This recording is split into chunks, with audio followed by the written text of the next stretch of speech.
السلام علیکم ورحمۃ اللہ وبرکاتہ۔ ان الحمد للہ نحمده ونستعینه ونستغفره ونعوذ باللہ من شرور انفسنا وسیئات اعمالنا، من يهده الله فلا مضل له ومن يضلل فلا هادي له، وأشهد أن لا إله إلا الله وحده لا شريك له، وأشهد أن محمدا عبده ورسوله، أما بعد فإن خير الحديث كتاب الله، وخير الهدي هدي محمد صلى الله عليه وسلم، وشر الأمور محدثاتها وكل محدثة بدعة وكل بدعة ضلالة وكل ضلالة في النار۔ يا أيها الذين آمنوا اتقوا الله حق تقاته ولا تموتن إلا وأنتم مسلمون۔ يا أيها الناس اتقوا ربكم الذي خلقكم من نفس واحدة وخلق منها زوجها وبث منهما رجالا كثيرا ونساء، واتقوا الله الذي تساءلون به والأرحام إن الله كان عليكم رقيبا۔ يا أيها الذين آمنوا اتقوا الله وقولوا قولا سديدا يصلح لكم أعمالكم ويغفر لكم ذنوبكم، ومن يطع الله ورسوله فقد فاز فوزا عظيما۔ اللهم نور بكتابك قلبي وشرح به صدري وأنطق به لساني بحولك وقوتك يا أرحم الراحمين۔ رب اشرح لي صدري ويسر لي أمري واحلل عقدة من لساني يفقهوا قولي۔ أعوذ بالله من الشيطان الرجيم، بسم الله الرحمن الرحيم۔ اليوم أكملت لكم دينكم وأتممت عليكم نعمتي ورضيت لكم الإسلام دينا۔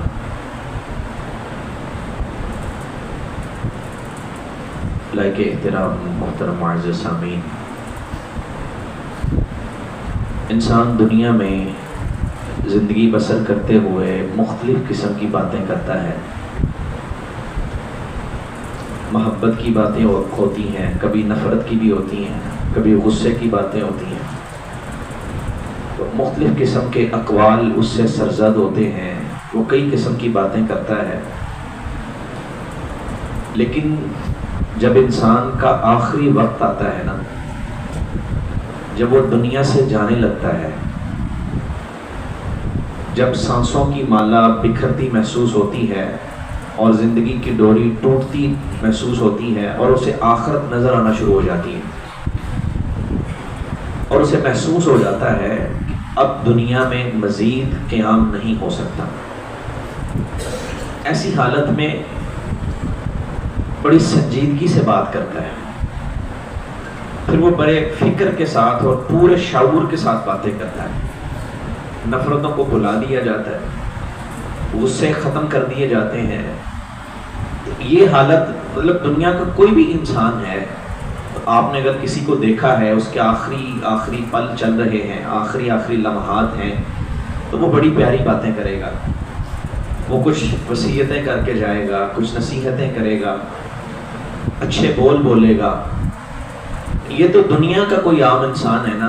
سوچیں کہ اگر آخری وقت میں آخری نبی اور تمام نبیوں کے سردار پیغمبر حضرت محمد الرسول اللہ صلی اللہ علیہ وسلم اگر آخری باتیں کریں تو ان کی باتیں کتنی کمال کی ہوں کہ وہ اپنے آخری لمحات میں ہمیں کیا کچھ دینا چاہیں گے۔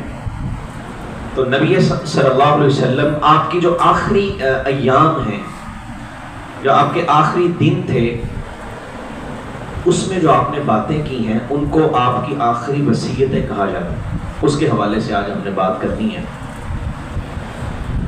نبی کریم صلی اللہ علیہ وسلم کا یہ جو دور ہے، یہ 28 ذی القعدہ کو شروع ہوتا ہے 11 ہجری میں، اور 12 ربیع الاول تک جا کے یہ ختم ہو جاتا ہے۔ نبی کریم صلی اللہ علیہ وسلم نے اس لیے حجۃ الوداع کے موقع پہ کہا تھا خذوا عنی مناسککم، کہ میرے صحابہ مجھ سے حج کے طریقے سیکھ لو، مجھ سے چیزیں سمجھ لو، اور آپ نے فرمایا لعلی لا القاکم بعد یومی ھذا، مجھے لگتا ہے کہ اس سال کے بعد تمہاری اور میری ملاقات نہیں ہوگی۔ یہ کون کہہ رہے ہیں؟ نبی کریم صلی اللہ علیہ وسلم کہہ رہے ہیں۔ اشارے اللہ نے دے دیے، یہ الگ ایک موضوع ہے کہ آپ کی وفات کیسے ہوئی۔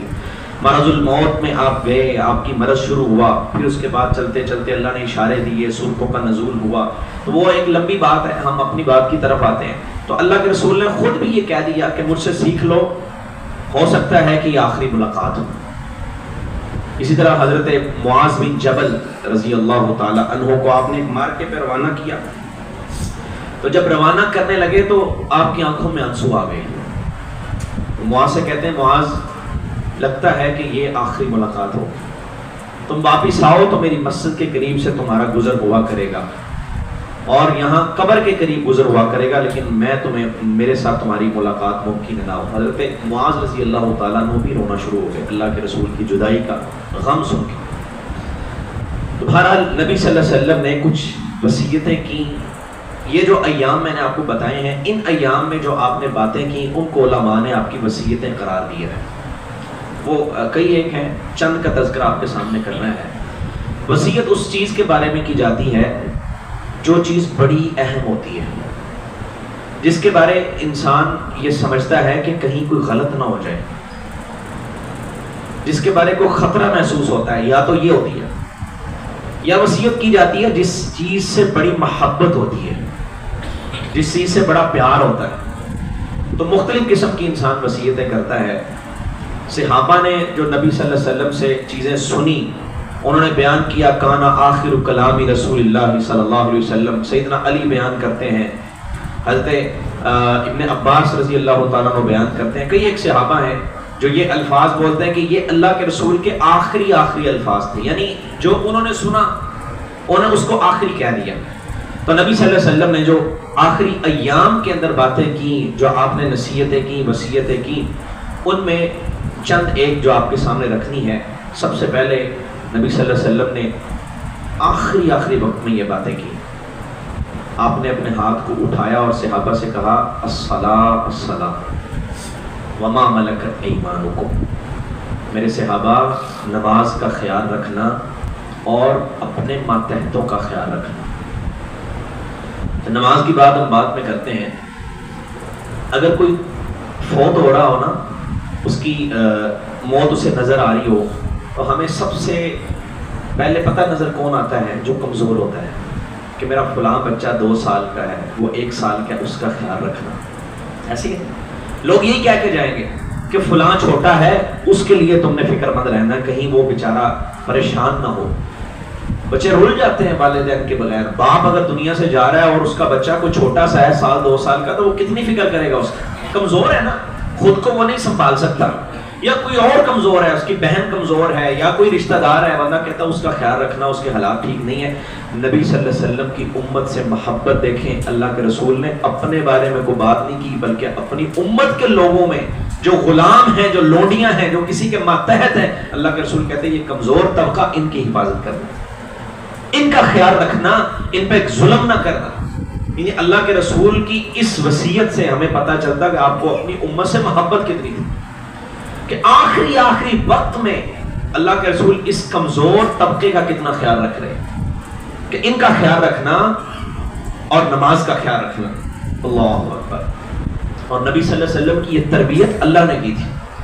اللہ کے رسول جب بڑے بڑے لوگوں کے پاس جاتے، ان کو تبلیغ کرتے، جو چودھری قسم کے لوگ تھے اس زمانے کے، نبی صلی اللہ علیہ وسلم جب جاتے نا تو وہ کہا کرتے تھے، کہتے نہیں ان کو اٹھا دیں، یہ غلام ہے۔ یعنی اس زمانے میں غلاموں کو اپنے پاس بٹھانا بھی لوگ اچھا نہیں سمجھتے تھے، کیونکہ غلام کہتے ہیں جس کو خریدا جاتا تھا، جس کو بیچا جاتا، باقاعدہ منڈیاں لگتی تھی۔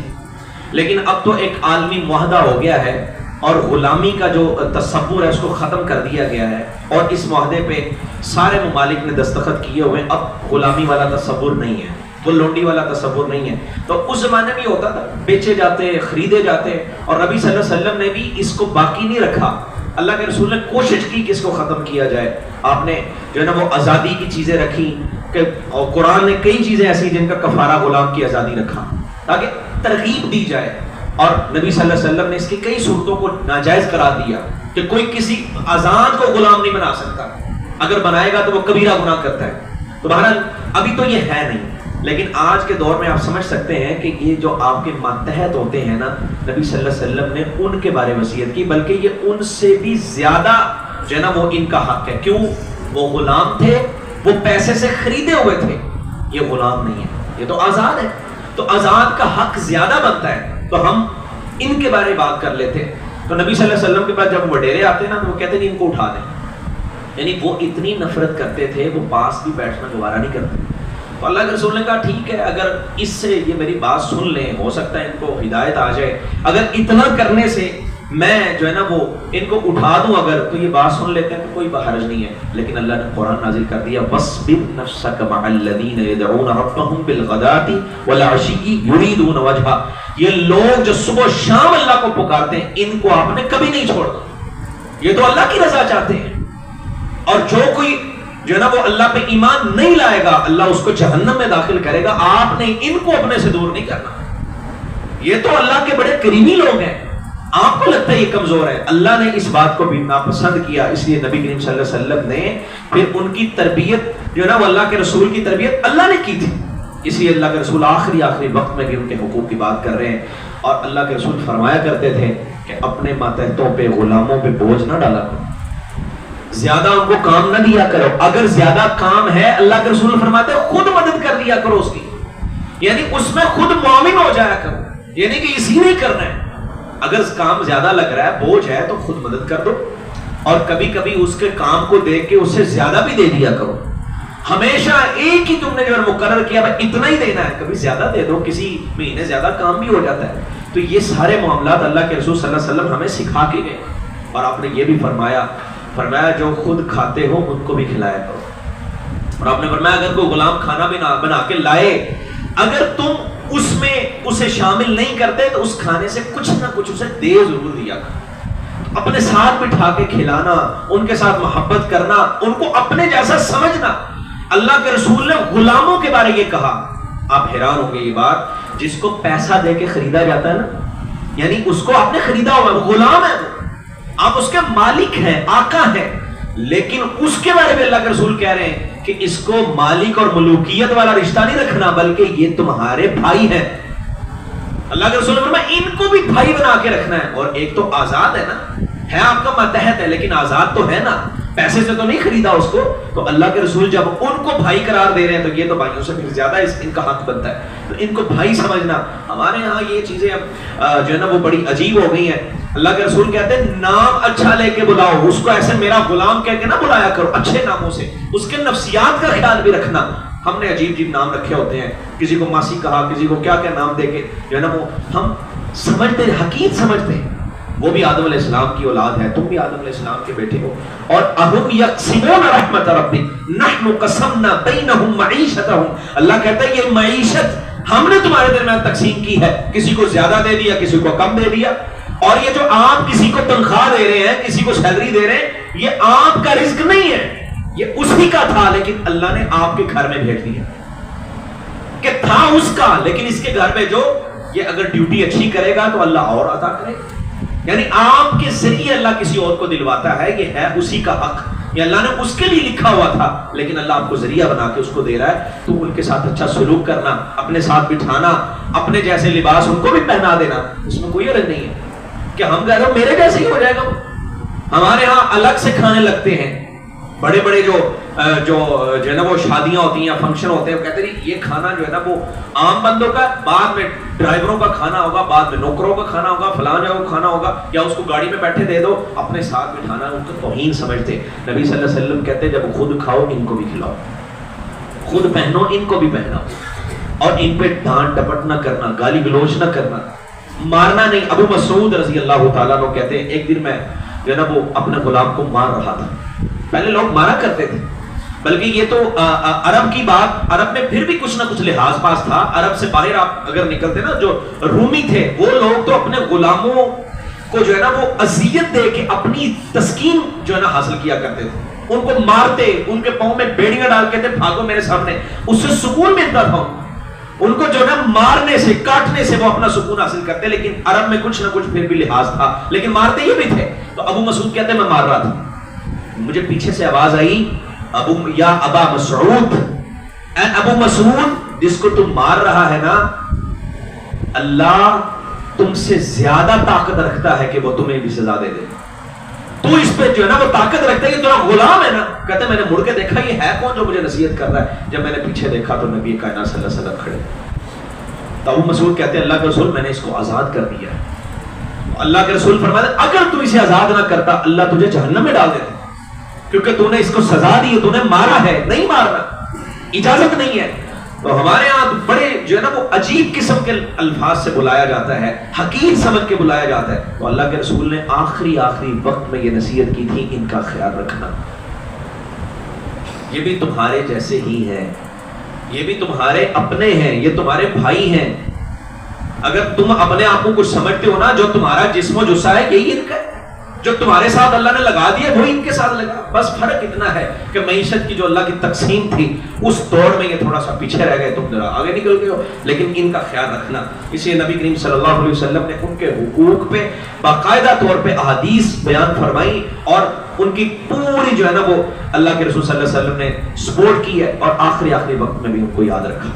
اس کے بعد اللہ کے رسول صلی اللہ علیہ وسلم نے جو وصیت کی، دوسری وصیت ہماری گفتگو کی نماز کو آخر میں ہم بات کرتے ہیں.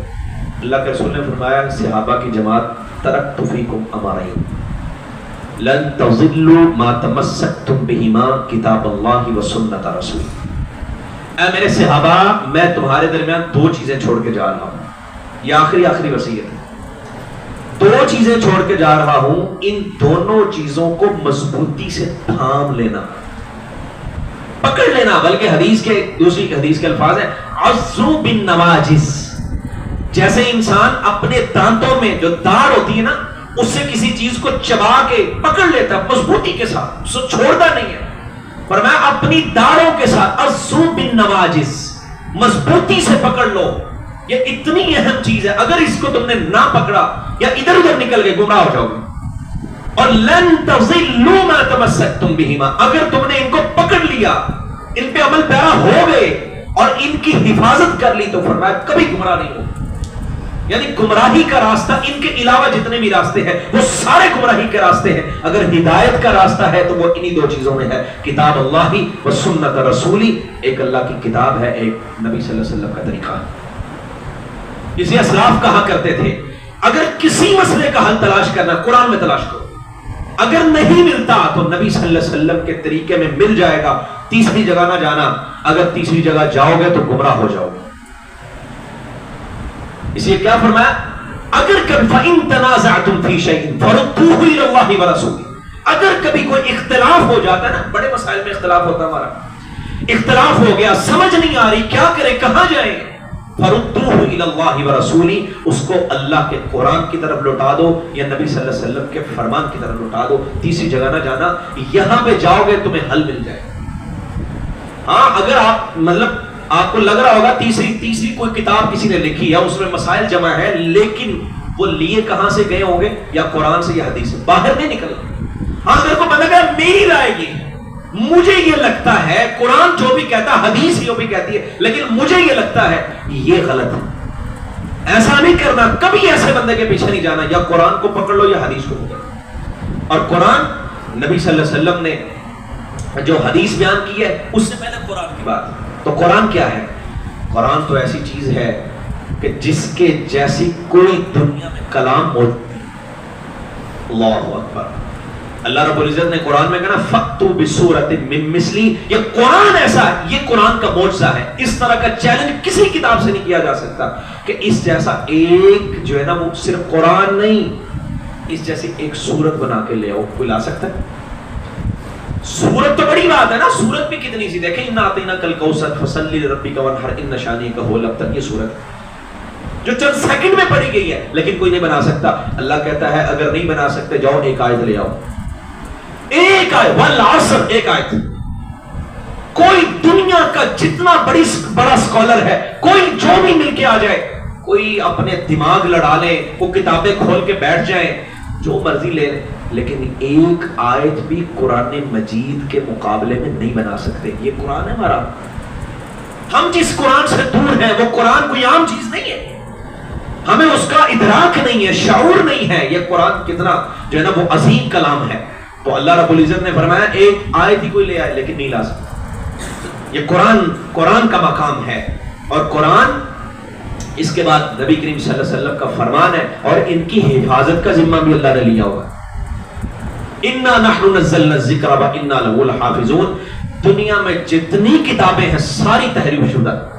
خود ان کے مذہبی پیشوا مانتے اس بات کو کہ ہماری کتابیں محفوظ نہیں ہیں, لیکن ایک قرآن ایسا ہے جس کا ایک زبر, ایک نقطے بھی جو ہے نا وہ کوئی اس کو تبدیل نہیں کر سکتا. یہ قرآن واحد کتاب ہے جس کی ایک ایک چیز محفوظ ہے, اور اللہ نے اس کو روایت کے ساتھ, درایت کے ساتھ ہر طرح سے اس کو محفوظ رکھا ہے.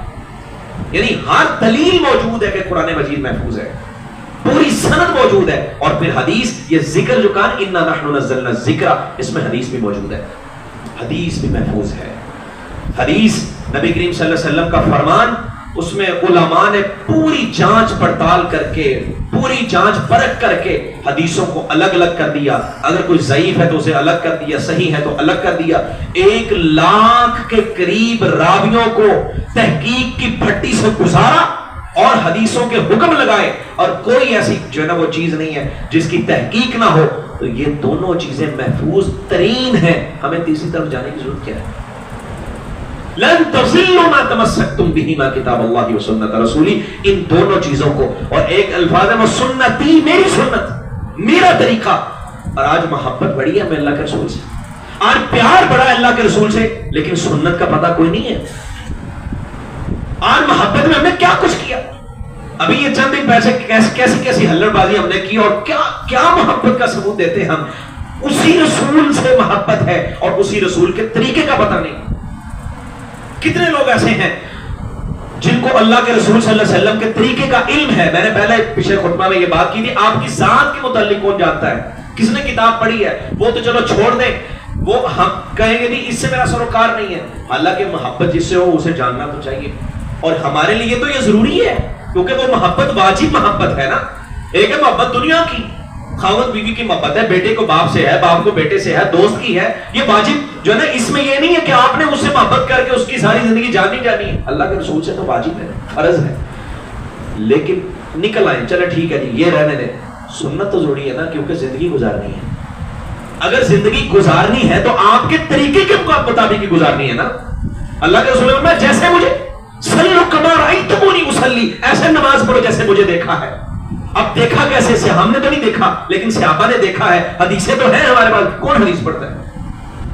اپنے نبی کے طریقے سے کتنی محبت کرتے ہیں. بھائی میرے نبی کا طریقہ ہے, میں اپنے نبی کے طریقے پر چلنے والا ہوں, وہ نہیں ہے, لیکن محبت کا دعویٰ بہت بڑا ہے, بہت بڑا ثبوت پیش کر دیا. جی دیکھو جی جھنڈا تو میرا کتنا بڑا تھا, میں نے تو لائٹنگ اتنی زیادہ کی, میں نے اتنا پیسہ لگا کے اتنی جو ہے نا وہ لنگر تقسیم کیا, میں نے ساری رات لگا کے جو ہے نا وہ اتنا کچھ جو ہے نا خرچ کیا.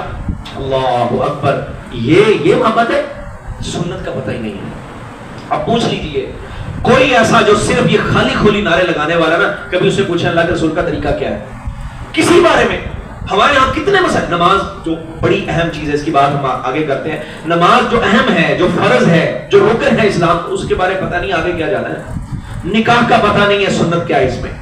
طلاق کا پتہ نہیں ہے کہ اس میں طریقہ کیا ہے, نبی صلی اللہ علیہ وسلم نے کیا طریقہ سے کیا. سنی طلاق بھی ہے, بدعی طلاق بھی ہے, بدعت طریقہ بھی ہے, سنت والا طریقہ بھی ہے. کیا طریقے ہیں؟ حج کا طریقہ, عمرے کا طریقہ, نماز جنازہ ہے اس کا طریقہ کیا ہے. یعنی پوری زندگی آپ کی جو گزرتی ہے, عبادات تو لازم ہے, کرنی ہے. تو اللہ کے رسول کا طریقہ کیا تھا؟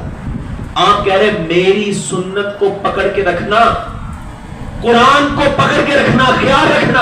اب قرآن کو پکڑنے کا مطلب کیا ہے؟ قرآن کا ترجمہ سمجھنا, اس کا مفہوم سمجھنا, قرآن کو فہم کے ساتھ پڑھنا. ہمارے یہاں قرآن کھلتا ہی نہیں. ہمیں محبت کا ثبوت دینے کے لیے یہ چیزیں کافی نہیں تھی کہ ہم اللہ کے رسول کی باتوں پہ عمل پیرا ہو جائیں. تو اس سے بڑا محبت کا ثبوت کیا ہوگا؟ ایک بچہ وہ ہے جو اپنے باپ کی وصیت پہ عمل کر. کیا خیال ہے اس بچے کے بارے میں؟ جاتے جاتے اس کا باپ اسے کو بات کر کے جائے اور وہ بات اس کا پاس ہی نہ رکھے. کیا خیال کرتے ہیں آپ اس بیٹے کے بارے میں؟ ہمارے یہاں اسے اچھا سمجھا جائے گا؟ یار تو بدبخت بچہ ہے, جاتے جاتے ابا جی نے کوئی 2-4 باتیں کی, اس کا بھی تجھے لحاظ نہیں ہے, تیری ماں نے کوئی وصیت کی تھی اس کا بھی پتہ نہیں ہے تجھے. ہمیں یہی سمجھتے ہیں نا, اختلاف لاکھ ہوتے ہیں لیکن آخری دفعہ جو ملاقات ہوتی ہے نا, بھائی بھائی ایک دوسرے کا چہرہ دیکھنا دوبارہ نہیں ہے, لیکن جب موت کا وقت آتا ہے وہ بھی پاس آ کے بیٹھ جاتا ہے اور وہ اپنے بھائی کا ہاتھ پکڑ کہتا بتاؤ کیا چاہتے ہو. وہ جو کہہ جائے نا, کہتا یار میرا بھائی تھا, 100 اختلاف ہے مجھے, لیکن آخری بات اس کی جو ہے نا وہ اس میں عمل میں ضرور کروں. یا اللہ کے رسول ہیں جن کی بات ماننا فرض ہے, وہاں پہ ضروری نہیں ہے آپ وصیت پہ عمل کریں نہ کریں, آپ پہ جو ہے نا وہ کسی نے جو ہے نا وہ پابند نہیں کیا, لیکن یہاں تو فرض تھا, لازم تھا. اور یہ ہے ہستی کون؟ یہ نبی کائنات صلی اللہ علیہ وسلم. وہ ہو سکتا ہے وصیت وہ کرے جو جائز ہی نہ ہو, وہ وصیت کرے جو آپ کے لیے اچھی نہ ہو.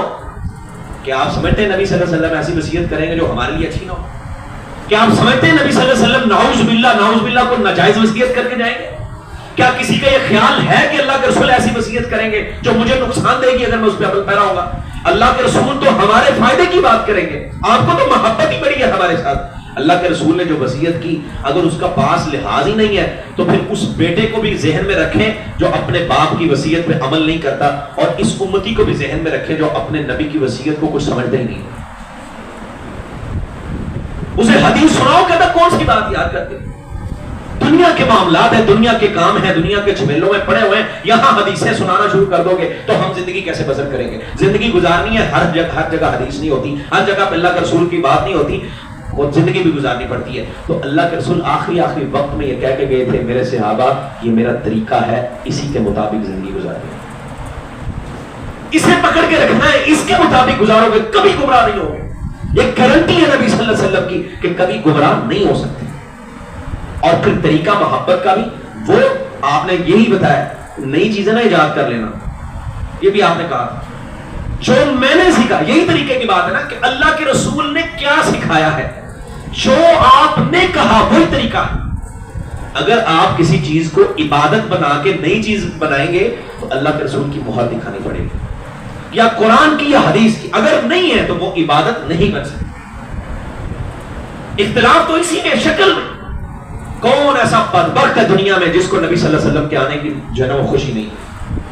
میں کہتا ہوں شاید ہی کوئی ایسا امتی ہو, وہ کوئی ایمان کے کم سے کم درجے میں بھی ہو, وہ بے نماز بھی ہو, لیکن کبھی ایسے نہیں ہو سکتا کہ وہ یہ کہے کہ مجھے نبی صلی اللہ علیہ وسلم کے آنے کی خوشی نہیں. یہ ہمارے ہاں پہروپیے بٹھا دیے, بھانڈ مراسی بٹھا دیے, وہ نعتوں کو انہوں نے بگاڑ کے کہا جی مرچی لگ رہی ہے, فلاں ہو رہا ہے, تم میلاد نہیں مناتے, تم یہ نہیں کرتے. ایسے بدبختوں کو سنتا کون؟ اللہ کے رسول کا میرا طریقہ ہے, جو میں نے سکھایا اسی کے مطابق تم نے عمل کرنا ہے. ابن تیمیہ رحمۃ اللہ علیہ پتہ کیا کہا کرتے تھے؟ وہ کہتے تھے دن مقرر کرنا یہ اتھارٹی ہماری نہیں ہے, یہ اتھارٹی یا تو اللہ کی ہے یا اس کے نبی کی اتھارٹی. جمعے کا دن کس نے مقرر کیا؟ اللہ نے مقرر کیا. ہم نہیں کر سکتے کہ آپ کہیں اتوار کے دن لیاقت صاحب کہیں نہیں اس مسجد میں ہم اتوار کے دن جمعے کا پروگرام رکھیں گے. آئیں گے آپ؟ صدر صاحب کہتے ہیں تو کوئی آئے گا؟ یا میں آپ کو اعلان کر دوں اگلی دفعہ اتوار کو ہوگا, آپ نے کہا مولوی صاحب کیا کرتے ہیں آپ کون ہوتے ہیں یہ دن مقرر کر؟ یہ تو اللہ اس کے رسول نے مقرر. مسئلہ اس میں ہے, خوشی منانے میں مسئلہ نہیں ہے. میں کہتا ہوں کم سے کم درجے والا بھی مومن ایسا نہیں ہوگا جو اللہ کے رسول کے آنے کی خوشی نہ منائے, لیکن مقرر کرنے میں مسئلہ. بھائی کون اتھارٹی تمہیں دے رہا ہے, تم مقرر کر لو. عقیقے کا دن 7واں دن مقرر کیا نا, کوئی بندہ اٹھ کے کہے رہا نہیں بچے کا عقیقہ میں 30 دن کرتا ہوں, کر کے دکھائے. آپ مقرر کریں, نہیں کر سکتے, اللہ کے رسول نے مقرر کیا. یہ اتھارٹی صرف اللہ کے رسول کے پاس. کوئی بندہ کہہ نہیں جی عید الاضحیٰ جو ہے نا وہ میں نے 15 ذی الحجہ جو ہے نا وہ ذی الحج کو منا کے دکھا سکتا ہے. اللہ کے رسول نے 10 کو مقرر کیا تو 10 کو رہے گی. یکم شوال کو عید الفطر ہے, کوئی آگے پیچھے نہیں کر سکتا. یہ اتھارٹی یا تو اللہ کے پاس ہے یا اس کے رسول کے پاس. مسئلہ اس میں ہے کہ مقرر کیا کیا ہے, مقرر کیا کیا. اب یہ انڈیا کے اندر آپ کو لطف کی بات بتاؤں کہ ہمارے حالات کیا ہے. وہاں پہ وہ گنپتی کوئی ایک ہے ان کی جو ہے نا وہ پوجا جس کی کرتے ہیں, ان کے بت ہیں, پتہ نہیں کتنے بت ہیں, کوئی کیا ہے کوئی کیا ہے کوئی کیا ہے. تو ایک گنپت کوئی اس طرح کا نام ہے, اس کا فنکشن تھا یا تہوار تھا, وہ بھی پڑ گیا 12 ربیع الاول. ادھر سے 12 ربیع الاول کو میلاد پڑ گیا. اب کیا کریں؟ اب حکومت جو ہے نا وہ ساری اتھارٹی ان کے پاس ہے, وہ تو اپنا فنکشن جو ہے نا اپنا تہوار لیٹ نہیں کر سکتے. انہوں نے مذاکرات کیے، بٹھایا، انہوں نے کہا اس کا حل نکالیں، کیونکہ ادھر سے بھی جلوس نکلیں گے، ادھر سے بھی نکلیں گے، مسئلہ خراب ہو جائے گا، اتنی زیادہ سیکورٹی ان کو بھی دینا، ان کو بھی دینا، یعنی جو بھی انتظامی معاملات ہوتے ہیں۔ تو مسلمانوں نے پتہ کیا کیا؟ انہوں نے کہا ہم 12 ربیع الاول کا فنکشن 4 دن بعد منا لیں گے۔ ابھی میں آپ کو دکھاتا ہوں، 4 دن کے بعد وہاں پہ 12 ربیع الاول کا فنکشن منایا گیا، 4 دن کے بعد۔ یہ ایک چیز مقرر جو ہو جائے عبادت، وہ آگے پیچھے ہوتی ہے، تو اس کو عبادت بنا دیا گیا، اور پھر اس میں لوگوں نے آوازیں کسے، کسی کو ابلیس کہا، کسی کو شیطان کا۔ اللہ کے رسول کہتے ہیں ترکت فیکم امرین، یہی 2 چیزیں ہیں، اگر ان سے باہر نکلو گے تو گمراہ ہو جاؤ، ان کو پکڑ کے رکھنا، ان کو پکڑ کے، یہ میرا طریقہ ہے۔ اور جو اتھارٹی اللہ کے رسول کی ہے، وہ کوئی اور کوئی بڑے سے بڑا امام آ جائے، کوئی مفتی آ جائے، اسکالر آ جائے، وہ کہ میں یہ مقرر کرتا ہوں، نہیں کر سکتا۔ نبی صلی اللہ علیہ وسلم سے بڑھ کے ہمیں کوئی نہیں ہے۔ تو محبت کا تقاضا تو یہ بھی ہے نا کہ جاتے جاتے جو باتیں آپ نے کی ان پہ ہی عمل کر لیا جائے۔ ہم تو اللہ کے رسول کی جاتے جاتے جو باتیں کی ان پہ عمل پیرا نہیں، اور کیا تیری بڑی محبت ہے، ہمیں بڑی محبت، اور دین مقرر کرنے کی ضرورت اسے پیش آتی ہے جس سے محبت نہیں ہوتی۔ یہ یورپی کلچر ہے، یورپین کنٹریز میں یہ کام ہوتا ہے، یورپ کا کلچر ہے۔ وہ کیا کرتے ہیں، مدرز ڈے، فادرز ڈے رکھا، اور کہا جی دیکھو باپ سے کتنا پیار ہے، ایک دن منا کے ختم۔ ماں کو ایک دن جو ہے نا وہ رکھ لیا، اس کے ساتھ جا کے ٹائم سپینڈ کیا، اس کی بھگت کی، سیوا کی، اور کہا جی ختم، پورا سال پھر جہاں مرضی گھومتے پھرے رہو۔ یہ کلچر یورپ کا کلچر ہے۔ ایک دن منانا کون مناتا ہے؟ مناتا تو وہ ہے جو اس طرح کا ہو، جس کو روزانہ محبت ہوتی ہے، وہ تو روز کہتا ہے رضیت باللہ ربا وبالاسلام دینا وبمحمد النبی، اور میں اللہ کے رب ہونے پہ راضی ہوں، اسلام کے دین ہونے پہ راضی ہوں، اور نبی صلی اللہ علیہ وسلم کے جو ہے نا وہ نبی ہونے پہ راضی ہوں، محمد صلی اللہ علیہ وسلم۔ دیکھیں یہ تو روزانہ منا رہے ہیں آپ، کس کو آتی ہے یہ دعا؟ یہ جو کہتا ہے نا میں میری محبت، تم محبت نہیں کر رہے، میں محبت کر رہا ہوں، تمہیں پیار نہیں ہے، مجھے پیار ہے، سنائے بھائی یہ دعا آتی ہے؟ یہ تو روزانہ منا رہا ہے۔ اللہ کے رسول نے بولا 3 دفعہ صبح پڑھو، 3 دفعہ رات کو، جب قیامت کے دن ہوگا اللہ کہے گا تو میرے رب ہونے پہ راضی تھا، تو اسلام کے دین ہونے پہ راضی تھا، تو محمد کے نبی ہونے پہ راضی تھا، جا آج میں تجھے راضی کر دیتا ہوں، میں تجھے جنت میں داخل کرتا ہوں۔ تو روزانہ منا رہا ہے، روزانہ کہہ رہا رضیت باللہ ربا وبالاسلام دینا وبمحمد النبی، اور جبکہ ہمارے ہاں ایک دن منا کے ختم، یہ چھٹی والا سلسلہ، ایک دن منایا اور پھر چھٹی کر لی۔ نبی صلی اللہ علیہ وسلم کی تعلیمات کو عزو بالنواجذ کس نے تھاما ہوا ہے؟ ایسے جیسے اپنی داڑھوں کے اندر کسی چیز کو آپ نے دبوچ لیا ہو، کس نے ایسے کیا ہوگا؟ کرنا تو یہ تھا، لیکن ہم نے کیا کیا؟ اس کے بعد نبی صلی اللہ علیہ وسلم کی جو ہے نا وہ تیسری وصیت، اللہ کے رسول نے فرمایا الصلاۃ، نماز کا خیال رکھنا، نماز کا خیال رکھنا۔ دیکھیں یہ آخری وقت کی باتیں ہیں، اور آخری وقت کی باتیں میں پہلے بھی عرض کر چکا ہوں، کوئی دنیا کا انسان گھٹیا بھی ہو، آپ کی لڑائی جھگڑا بھی اس سے ہو، جیسا بھی ہو، اللہ کہتا ہے یار نہیں، آخر پہ وہ یہ کہہ کے گیا تھا۔ نبی صلی اللہ علیہ وسلم آخر پہ یہ کہہ کے گئے الصلاۃ، کتنی نماز کی پرواہ کرتے ہیں؟ یہ امتی بننا جو ہے نا وہ صرف ان چیزوں سے ثابت ہو جائے گا۔ نماز کا خیال رکھنا آپ نے کہا ہے، خیال رکھنے میں بڑا کچھ شامل ہے، نماز کو وقت پہ پڑھنا، نماز کو جماعت کے ساتھ پڑھنا، نماز کو اللہ کے رسول صلی اللہ علیہ وسلم کے طریقے پہ پڑھنا، نماز کو سمجھ کے پڑھنا، میں پڑھ کیا رہا ہوں، اللہ کے ساتھ میری بات چیت کیا ہو رہی ہے، میں کیا کہہ رہا ہوں نماز کے اندر، یہ خیال ہے۔ کون خیال رکھ رہا ہے؟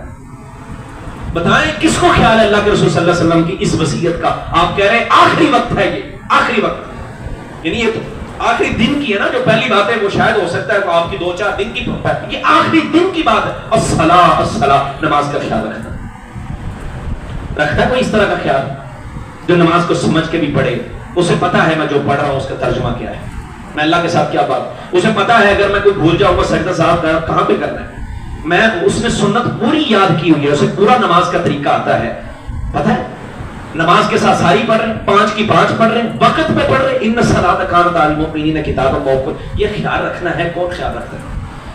ہمارے ہاں مصروفیات ہیں جی، یہ بھی ہے، وہ بھی ہے، دکان کھولنی بھی ہے، روٹی کھانی بھی ہے، روٹی کمانی بھی ہے، سو دنیا کے مسائل ہیں، نماز کا وقت نہیں ملتا۔ ابن قیم رحمۃ اللہ علیہ کہتے ہیں جو بندہ یہ کہتا ہے نا میرے پاس وقت نہیں ہے، میں نماز کیسے پڑھوں، مصروفیات بڑی ہیں، فَمَوْتُهُ خَيْرٌ لَهُ مِنَ الْحَيَاةِ، اس کا زندہ رہنا جو ہے نا یہ بہتر بہتر نہیں ہے، اس کا مر جانا بہتر ہے جو یہ کہتا میرے لیے رب کے لیے ٹائم نہیں، جو کہتا میرے پاس اپنے رب کے لیے ٹائم نہیں ہے، اس کا مر جانا زیادہ بہتر ہے زندہ رہنے سے۔ وہ مر جائے، کیوں؟ وہ اپنے رب کو ٹائم نہیں، کہتا میرے لیے، میرے پاس جو ہے نا وہ اللہ کے لیے ٹائم نہیں ہے، اور ہم کہتے ہیں ہمارے لیے ہمارے پاس ٹائم نہیں ہے، اور جبکہ دوسری طرف ہم محبت بھی کرتے ہیں اللہ کے رسول سے۔ اور آپ کی آخری وصیت میں یہ تھا، نماز نماز نماز، خیال رکھنا، اسے نہ چھوڑنا، نماز کی پابندی کرنا، 5 پڑھنا، جماعت سے پڑھنا، سمجھ کے پڑھنا، طریقے کے مطابق پڑھنا، جو میں نے سکھایا اس کو آگے پیچھے نہ کرنا، ڈنڈی نہ مارنا۔ اللہ کے رسول یہ کہہ رہے ہیں، اور اگر نہیں پڑھتے تو قرآن یہ کہتا ہے کچھ لوگ ہوں گے ما سلککم فی سقر، جنتی سوال کریں گے نا جہنمیوں سے، کیا ہوا تمہیں، یہ جہنم میں اتنی اذیتوں میں کیسے آ گئے ہو؟ وہ کہیں گے قالوا لم نک من المصلین، ہم نماز نہیں پڑھتے تھے۔ ہماری بدبختی یہ ہے، ہمارا جو ہے نا وہ ہماری بدنصیبی یہ تھی کہ دنیا میں ہمارے پاس اللہ کے لیے وقت نہیں تھا۔ خاندانوں کے خاندان بے نماز ہے، اور کہتے کیا ہیں، محبت رسول پہ جان بھی قربان ہے۔ ساری رات جو ہے نا وہ انہوں نے یہ پھاڑیاں لگائی اور جشن منائے اور اپنے گھروں کو سجایا، لیکن اسی گھر سے کوئی مسجد تک چند قدم چل کے جانے کو تیار نہیں ہے، تو پھر اس محبت کا کوئی فائدہ نہیں۔ لوگ کہتے نہیں جی اپنا انداز ہوتا ہے محبت کرنے کا، ان کا اپنا انداز ہے، اس کا اپنا انداز ہے۔ انداز وہ ہے جو نبی کو پسند ہے، جو اللہ کے رسول نے بتایا۔ آپ یہ تو کریں نا، آپ وہ بھی کرتے رہیں، میں منع نہیں کر رہا، کریں، چنڈیاں لگائیں، لائٹیں لگائیں، جو مرضی کریں، لیکن اللہ کے رسول نے جو آخری وقت وصیتیں کی، یعنی آپ کے جو طریقے تھے، جو آپ سے محبت کی جو اصل بنیاد ہے، اگر وہ پوری کر رہے ہیں تو پھر یہ بھی کریں۔ یہاں تک پہنچے نہیں، یہ جو فرض ہے یہ فرض نہیں تھا، لیکن اس پہ لوگوں نے کہا یہ ابلیس ہے۔ کسی بندے نے یہ کہا یہ گھر جو ہے نا یہ تو بڑا بدبخت ہے، یہ نماز ہی نہیں پڑھتا، یہ ابلیس ہے۔ کسی نے کہا کبھی کسی بے نماز کو ابلیس کہا آپ نے؟ ہماری تربیت بڑی خراب ہوئی ہے، بڑی ضرورت ہے ہماری تربیت کی، اور یہ تربیت ایسی ہے کہ جراح والی تربیت ہے، اس میں ذرا کٹ بھی لگ سکتا ہے، اس میں درد بھی ہوگا، اس میں پریشانی بھی ہوگی، اور آپ کو لگے گا یہ جو ہے نا وہ سخت ہو رہی ہے بات، لیکن ہمیں ضرورت ہے اس بات۔ کبھی کسی نے کہا یہ والدین کا نافرمان ہے، یہ ابلیس ہے۔ کبھی کسی نے کہا کہ یہ جو ہے نا وہ اپنی دکان ہی بند نہیں کرتا نماز کے وقت، یہ ابلیس ہے۔ کبھی کسی نے ان کو ابلیس کہا جو جمعہ جو ہے نا وہ اینڈ پہ آ کے جمعے میں شامل ہوتے ہیں، کبھی کسی نے کہا، جبکہ قرآن کہتا ہے جیسے ہی نماز کا وقت چھوڑ دو اپنی تجارت، وہ حرام ہے جو تجارت جمعے کے ٹائم پہ کی جاتی ہے۔ کتنی دکانوں میں تجارت ہو رہی، کوئی ابلیس کہتا ہو؟ جو فرض تھا، جو ضروری تھا، جو حرام کا ارتکاب کر رہا ہے، اسے کس نے ابلیس نہیں کہا۔ اور ایک وہ چیز جس میں اختلاف ہے، وہ کوئی نہ بھی کرے تو ٹھیک ہے، اختلافی مسئلہ ہے نا، ہم نے کہا یہ ابلیس ہے۔ تو محبت وہ کریں جو اللہ کے رسول کو پسند۔ آخری وصیت پہ اگر آپ عمل پیرا نہیں ہے تو پھر یہ محبت خالی خالی نعرہ ہے، اس میں وہ جان نہیں ہے، وہ روح نہیں ہے جو روح اللہ کو چاہیے، جس روح کے ساتھ ہم نبی صلی اللہ علیہ وسلم کا سامنا کر سکتے ہیں، اور اللہ کے رسول کہیں گے یہ میرا امتی ہے اور میں اس کی سفارش کروں گا۔ سفارش چاہیے تو پھر اللہ کے رسول کے ساتھ وہ محبت کرے جو آپ نے کہی ہے۔ پھر اللہ کے رسول کے ساتھ خالی کھولی باتوں والی محبت یہ تو بڑی دنیا کرتی ہے۔ اللہ ہمیں صحیح معنوں میں اپنے نبی کے ساتھ پیار نصیب فرمائے، اور آپ کی جو آخری نصیحتیں ہیں، وصیتیں ہیں، اللہ ان پہ عمل پیدا ہونے کی توفیق دے۔ پھر کبھی وقت ہوا تو انشاءاللہ مزید آپ کی جو وصیتیں ہیں ان پہ بات کریں گے، لیکن آج کی گفتگو میں جو ہم نے بات کی ہے سب سے پہلی یہ تھی اپنے ماتحتوں کا خیال رکھنا، جو آپ کے ماتحت ہیں ان کا خیال رکھنا، ان کے ساتھ اچھا سلوک کرنا۔